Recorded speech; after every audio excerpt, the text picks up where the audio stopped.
नमस्कार, विंध्या टाइम्स में आपका स्वागत है। यूक्रेन से दिल्ली और दिल्ली के रास्ते रीवा की बेटी सृष्टि अब रीवा पहुंच चुकी हैं। यूक्रेन के हालात बेहद ख़राब हो चुके हैं। तमाम वो स्टूडेंट्स जो विंध्य के थे, मध्य प्रदेश के थे, भारत के थे, सबको वहां से ले आने की कवायद चल रही है। टीम सोनू सूद रीवा में अगस्त क्रांति मंच के साथ मिलकर तमाम उन स्टूडेंट्स को जो वहाँ फंसे हैं उन्हें रीवा लाने का काम कर रही थी। सृष्टि रीवा आ चुकी हैं। सृष्टि, पहले तो आप घर पहुँच गई हैं, घर वालों की चिंता अब ख़त्म हुई है क्योंकि कल आप दिल्ली में थी, तब भी आपसे बात हुई। स्थिति वहाँ की आप देख रही हैं लगातार। आप जब निकल रही थी वहाँ से तब क्या हालात थे? वॉर क्योंकि अब अपने उस लेवल पे पहुँच चुका था। सर, उस समय पे मेन प्रॉब्लम हमें कीव से निकलने का था, जहाँ पे हमें ट्रेन नहीं मिल पा रही थी क्योंकि वहाँ पे यूक्रेनियन सिटीजन्स को पहले निकाला जा रहा था, जिसकी वजह से इंडियन स्टूडेंट्स को काफ़ी प्रॉब्लम फेस करना पड़ रहा था। उसके बाद किसी तरह हम लोग को बॉर्डर पहुँचना था, लेकिन हमारे पास बॉर्डर पहुँचने का कोई ऑप्शन अवेलेबल नहीं हो पा रहा था।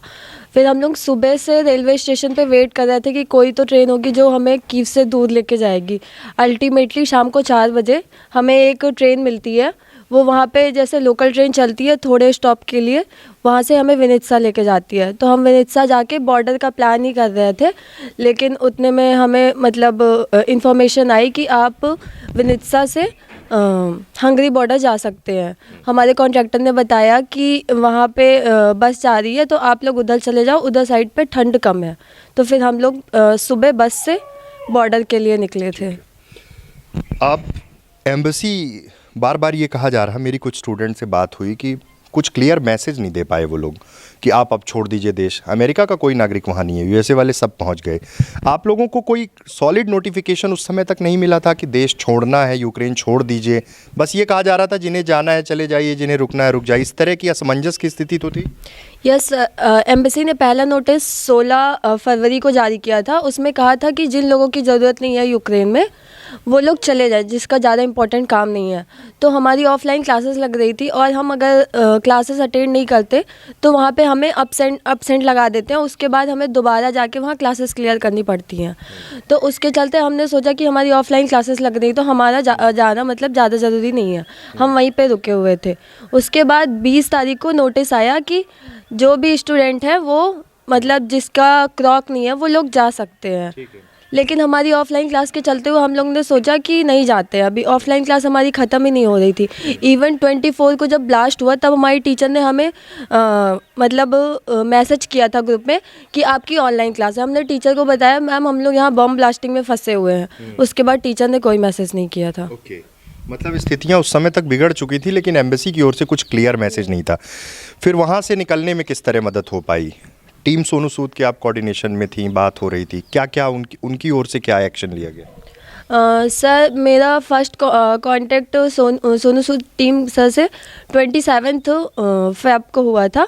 उसके बाद सर हमें गाइड कर रहे थे कि आप जिस लोकेशन में हैं उस लोकेशन से कौन सा बॉर्डर पास है, वहाँ तक आप चले जाएं तो वहाँ से हम आपको इवाकुएट करा लेंगे। तो फिर उसके बाद हमें वहाँ तक की ट्रेन ही नहीं मिल पा रही थी। हमें बस ऐसा था कि किसी भी तरह कीव छोड़ के जाना है। तो हम विनित्सा यूनिवर्सिटी पहुँचे। विनित्सा यूनिवर्सिटी पे वो बस अरेंज कराया कॉन्ट्रैक्टर्स ने, लेकिन जो बस का पेमेंट जो है वो सोनू सूद सर की टीम ने किया।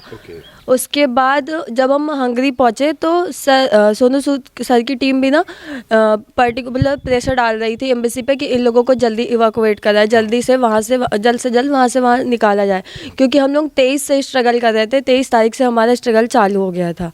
फिर उसके बाद अभी कल मैं दिल्ली आई तो उसके बाद सर ने मेरे लिए ट्रेन अरेंज कराई थी। उसके बाद सर ने कहा तुम्हें तो फिर एक पूरा दिन वेट करना पड़ेगा ट्रेन से, तो सर ने फिर फ़्लाइट करवाई। उसके चलते मैं कल दिल्ली आते ही अपने यहाँ रीवा आ गई।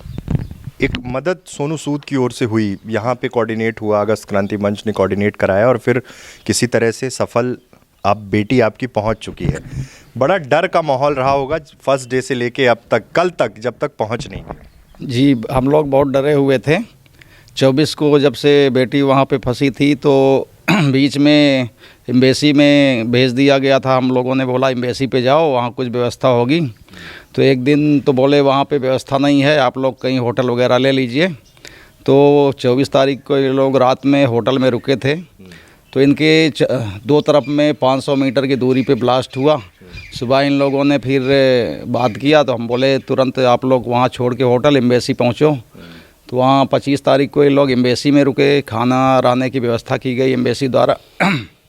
26 को बोला गया कि वहाँ आप जाओ, ट्रेन है, ट्रेन से निकल जाओ बॉर्डर के लिए। तो 26 को बच्चे गए वहाँ पे, वहाँ कोई व्यवस्था थी नहीं, कोई ट्रेन मिली नहीं। फिर वापस ये आने लग गए तो कर्फ्यू लगा था।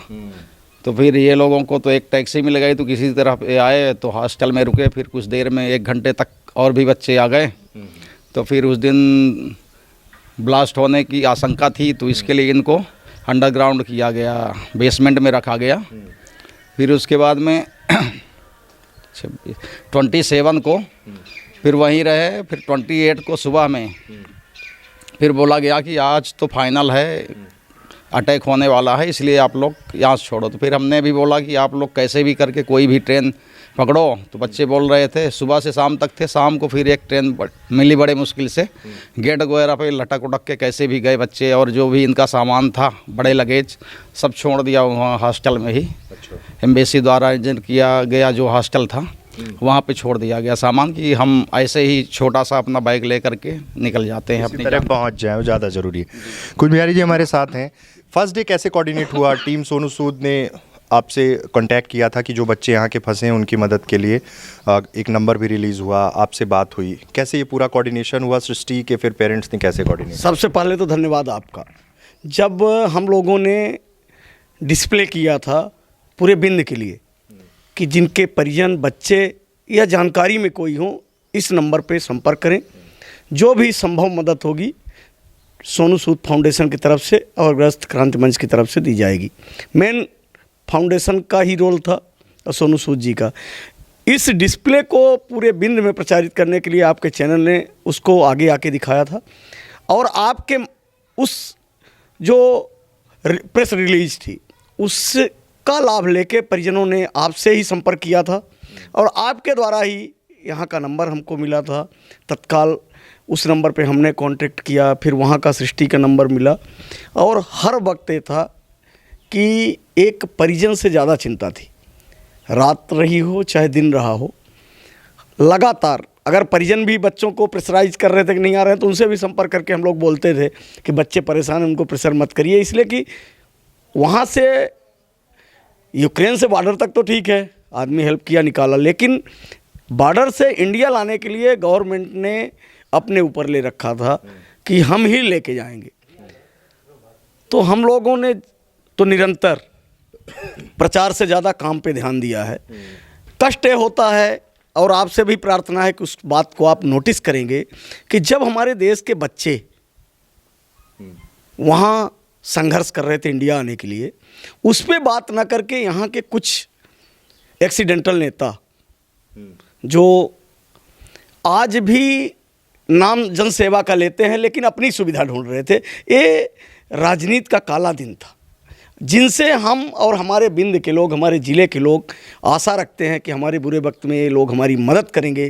वो प्रोटोकॉल और सुविधा ढूंढ रहे थे। ये बहुत ही दुखद है, और इस पे विचार पूरे आपके चैनल के माध्यम से करना चाहता हूँ कि ऐसे लोगों को जनता चिन्हित करे और जनता जवाब दे। मैं उनको कुछ नहीं बोलूँगा। एक एक व्यक्ति की वहाँ चिंता थी कि किसी तरह से चीज़ें प्रॉपर हो पाएँ। हमारे साथ सृष्टि के भाई भी हैं। यहाँ स्थानीय जनप्रतिनिधियों ने आपसे संपर्क किया? सर, जैसे ही मैंने आपका नंबर मिला था मैंने आपसे कांटेक्ट किया। फिर इसके बाद आपने उसको मतलब कि चैनल के माध्यम से जैसे ही आपने उसको प्रसारित किया, तो यहाँ के जनप्रतिनिधि जैसे जनार्दन मिश्रा जी को पता चला, उन्होंने हमसे डायरेक्ट कांटेक्ट किया था। फिर वो हमारे घर भी आए थे, 2 दिन टीआई साहब भी आए थे। मतलब उन्होंने मतलब पता किया बेटी कहाँ है, कैसे, पूरी जानकारी लेकर के फिर वो चले गए थे। फिर इसके बावजूद अभी तक उन्होंने कोई इन्फॉर्म नहीं लिया कि बेटी घर पहुँची कि नहीं पहुँची, यही सब जानकारी थी। इसके बावजूद जैसे ही कल सृष्टि दिल्ली पहुंची, तो मुझे पता भी नहीं था, इससे हमारा कांटेक्ट भी नहीं हो रहा था कि वो पहुंची दिल्ली कि नहीं पहुंची। तो अगस्त क्रांति मंच रीवा सर, कुंज बिहारी सर का फ़ोन आया कि सृष्टि का कोई कॉल आया कि नहीं आया। तो मैंने बोला अभी तो कोई कांटेक्ट नहीं। उन्होंने बोला हमारा तो कांटेक्ट हो गया, सृष्टि दिल्ली पहुँच चुकी है, उसके हम रीवा आने के लिए उसका अरेंजमेंट करते हैं। इसके बाद उन्होंने डायरेक्ट सेकंड एसी का उन्होंने टिकट किया। उसके बाद बोले कि चलो ठीक है, उसको हम जल्दी पहुँचाने के लिए कोशिश करता हूँ रीवा। फिर उन्होंने डायरेक्ट फ्लाई का अरेंजमेंट किया। इसके माध्यम से उन्होंने बोला कि आप लोग इलाहाबाद जाकर उसको अरेंज कर लीजिए। हम लोग जाकर के फिर वहाँ से रिसीव किए। बाकी स्थानीय जनप्रतिनिधियों को कल पता चल गया होगा, क्योंकि सृष्टि का इंटरव्यू हमने दिन में कर दिया था कि सृष्टि पहुंच गई। अजीत भाई हमारे साथ हैं। स्थानीय जनप्रतिनिधियों का इन्वॉल्वमेंट नहीं देखने को मिल रहा। सीधी का भी जब मसला था तो उन्होंने बताया कि सीधी सांसद ने संपर्क ही नहीं किया कि मैं हूँ, जीवित हूँ कि मर गया, कोई संपर्क नहीं हुआ। हमने लास्ट इंटरव्यू किया है। ये उदासीनता कहीं ना कहीं हताशा तो होती है कि कोई बाहर है, क्योंकि बड़ी जिम्मेदारी ये थी वहाँ से यहाँ ले आना, सुरक्षित घर तक पहुँचाना। बिल्कुल सही बात है। जे प्रतिपालन ते ही नरेसा कहते हैं कि जो हमारा संरक्षण दे हम उसको इसीलिए चुनते हैं कि हमारा वो संरक्षण करे। लेकिन यहाँ पे पूरी तरह से उन्होंने, हमारे जनप्रतिनिधियों ने निष्क्रियता दिखाई और वो हमारे एक पालक की तरह हैं और उन्हें सृष्टि का, उनके परिवार का और साथ में ऐसे बच्चे जो हमारे विंध्य क्षेत्र से हैं जो इस तरह से मुसीबत में फंसे थे, उनकी मदद करना उनका कर्तव्य था। लेकिन उन्होंने कर्तव्य विहीनता से उस तरह से जो करना चाहिए उनकी मदद नहीं कर पाए। इसके लिए खैर हमारी टीम, अगस्त क्रांति की टीम और साथ में सोनू सूद फाउंडेशन और इनके परिजन बहुत ही तत्परता से इस अंजाम तक पहुँचे हैं कि आज हमारी बेटी हमारे बीच है। सृष्टि आगे क्या होगा, क्योंकि सवाल सबसे बड़ा ये है कि कोर्स चल रहा, 4th ईयर के आप स्टूडेंट हैं, वहाँ के हालात देखकर तो ऐसा लगता है कि 5-10 साल लग जाएंगे रिकवर करने में। इंडियंस को लेके भी एक उनका माइंडसेट बनता जा रहा है। गवर्नमेंट से क्या अपील है, क्योंकि अब आप लोगों का फाइनल टाइम आ रहा है, फिर उसके बाद आपको ग्राउंड पे उतरना था, तमाम चीज़ें हैं, डिग्री से लेके प्रैक्टिकल से लेके सब चीज़ें अभी बची हुई हैं। सरकार से क्या अपील है, भारत सरकार से? सर सब अपने अपने लेवल पे अपना पॉइंट ऑफ व्यू रख रहे हैं। कह रहे हैं कि आईएमसी ने कह दिया है कि जो बाहर से स्टूडेंट आए हैं उनको यहाँ के कॉलेज में एडमिशन करवाने को। उसी के जस्ट अपोजिट हर्षवर्धन का कल ट्वीट आया था। उन्होंने कहा कि जो बच्चे एफएमजी नहीं क्रॉस कर पा रहे हैं वो यहाँ के मेडिकल कॉलेज में कैसे स्टैंड करेंगे।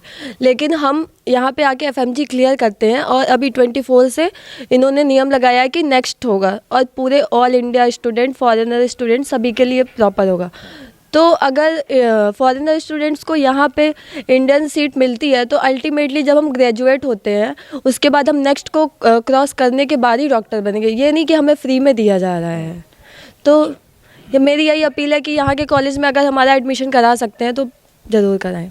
यहाँ के कॉलेज में एडमिशन करा दें, बड़ा फीस स्ट्रक्चर रहता है, पूरी पूंजी भी लग जाती है कई बार, और वॉर की स्थिति है, वॉर में ये नहीं देखा जाता कि कौन कहाँ से है, किस देश से है। आपको भी चिंता होगी कि भविष्य क्या होगा, किस तरह से आगे की पढ़ाई होगी, या सरकार से क्या मदद होगी। क्या अपील करना चाहेंगे गवर्नमेंट से?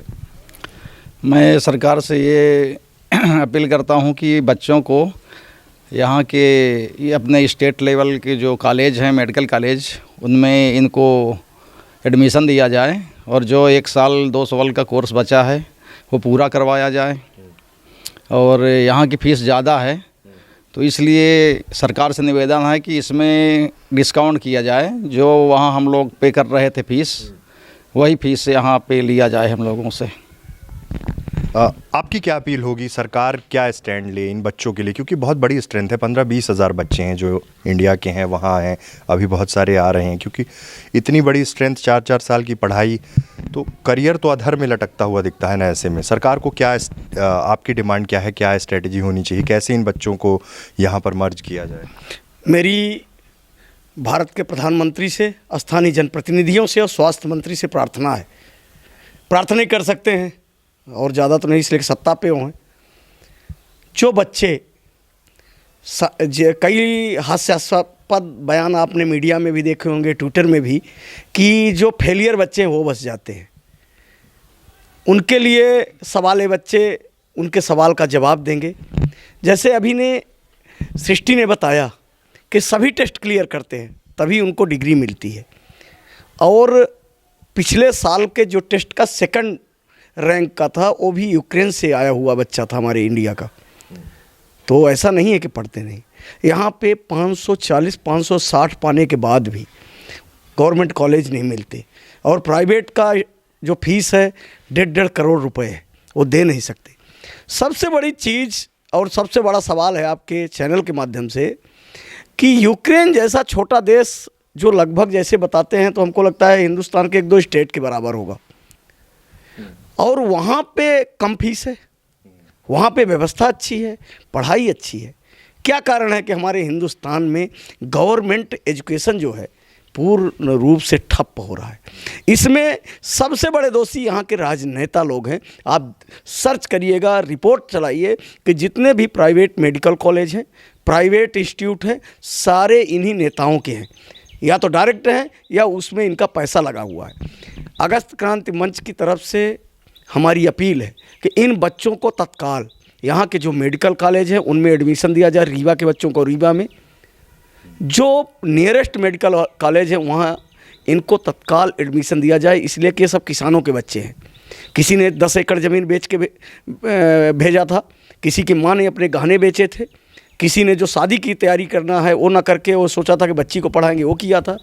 एक तरह का जो हताशा का माहौल है, किसी तरह से जीवन तो बच गया, लेकिन इनका जो भविष्य है उसकी चिंता है। सृष्टि 4th ईयर की थी और बच्चे ऐसे हैं, तो तत्काल इनका मेडिकल में डायरेक्ट जिस ईयर में थे उसमें कराया जाए। नहीं तो जैसे अगस्त क्रांति मंच ने हर लड़ाई को अंजाम तक लड़ा है, इसको भी पूरे प्रदेश में लड़ेगी और देश में लड़ेगी। उसकी पूर्ण जिम्मेवारी यहाँ के राजनेताओं की होगी। ये चुनाव लड़ते हैं जो केवल इसके लिए नहीं कि ये सेकंड एसी में और फ्लाइट में सफ़र करें, इसके लिए जनता इनको वोट नहीं देती कि ये वीआईपी कमरे में रहें, इसके लिए जनता इनको वोट नहीं देती कि ये पेंशन और पेमेंट लें, इसके लिए नहीं मिलती कि इनके झोला उठाने के लिए एक इनको अटेंडर मिले। जनता इनको वोट देती है अपने आवाज़ सही जगह पहुंचाने के लिए। अगर ये अपनी जबान को नहीं खोलेंगे तो इनकी जबान जनता बंद करेगी, ये बोलने लायक नहीं रहेंगे। और आपके चैनल के माध्यम से प्रार्थना है कि इन तक हम सब की आवाज़, परिजनों की आवाज़, इन बच्चों की आवाज़ पहुंचाएं, इसलिए कि इन्होंने जिस तरह से शिक्षा का व्यवसायीकरण कर दिया है, जिस तरह से शिक्षा को बर्बाद कर दिया है, जिस तरह से आप देख रहे हैं कि मिनिमम वेज जो न्यूनतम मजदूरी है यहाँ के मध्य प्रदेश के शिक्षकों को नहीं दी जा रही है, ये अतिथि बना दिया गया है। तो शिक्षा के साथ जो इन्होंने घिनौना कृत्य किया है ये बंद करें और जितने भी बच्चे विदेश से आ रहे हैं उनका डायरेक्ट यहाँ के मेडिकल कॉलेज में गवर्नमेंट का जो फीस है उस स्ट्रक्चर पे इनको एडमिशन दें। मतलब सबसे बड़ी मांग यही है कि जो बच्चे वहाँ से यहाँ आ गए हैं, सुरक्षित आ गए हैं, अब उनके सामने उनका करियर है और उस करियर के लिए सरकार ये कोशिश करे कि तमाम मेडिकल कॉलेजेस में इन्हें एडजस्ट किया जाए ताकि इनके आगे की पढ़ाई पूरी हो पाए और फिर ये अपने करियर में तेज़ी से आगे बढ़ पाएँ, क्योंकि यूक्रेन के हालात बेहद ख़राब हैं। परिस्थितियाँ इस तरह हैं कि अभी लंबा समय फिर से एक बार इस्टेब्लिश होने में लग सकता है अगर वॉर ख़त्म हुआ तो।